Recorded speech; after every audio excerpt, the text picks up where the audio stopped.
Welcome to our series of tutorials on Logic 2, a brand new application to debug your hardware using your Saleae Logic Analyzer. You can download the Logic 2 application from the link shown here.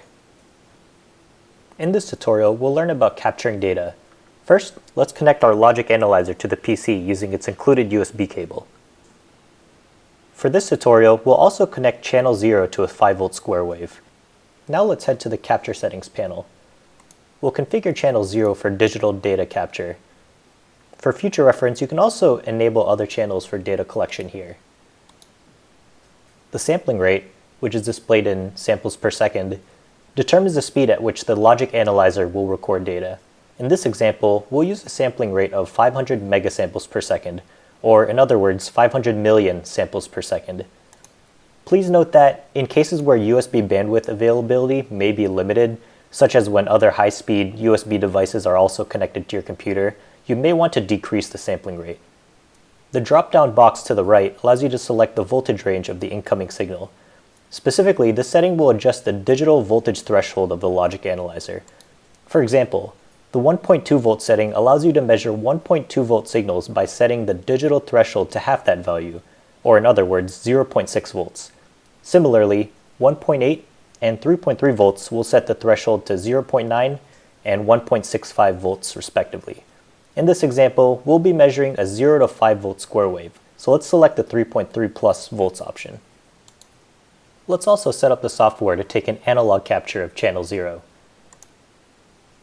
Here you'll notice the values to the right of the sampling rate. This indicates that by selecting this specific sampling rate, the digital sampling rate will also change to the value shown. Notice the digital value change. Please keep in mind that while Logic supports many digital and analog sampling rate combinations, it does not support all combinations. Let's go back and select 50 megasamples per second for analog. This will change the digital sampling rate back to 500 megasamples per second. We have three modes of data capture: looping, timer, and trigger. For this tutorial, we'll use the timer method, as this provides the simplest form of data capture. There are two settings you should be aware of.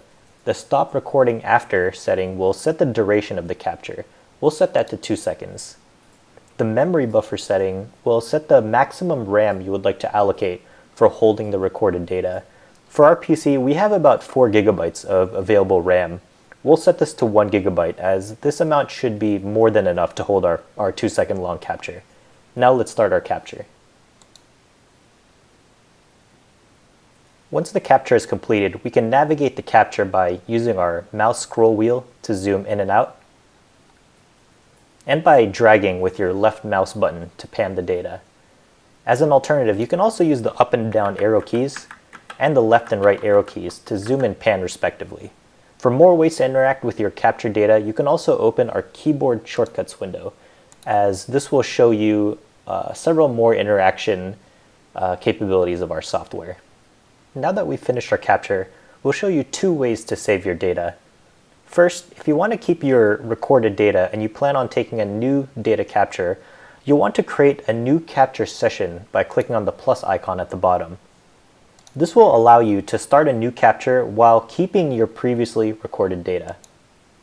Second, if you'd like to save a current session tab to a file, navigate to the Preferences options and click Save Current tab. Once saved, you can reopen it by clicking Open Capture. This concludes our first basic tutorial on how to use Logic 2. By now, you should have the ability to configure your capture as well as record some data and save your recorded data. This should be enough to get you started with the most basic features, but that's just the tip of what Logic 2 is capable of. We can't wait to go over some more advanced features in upcoming videos.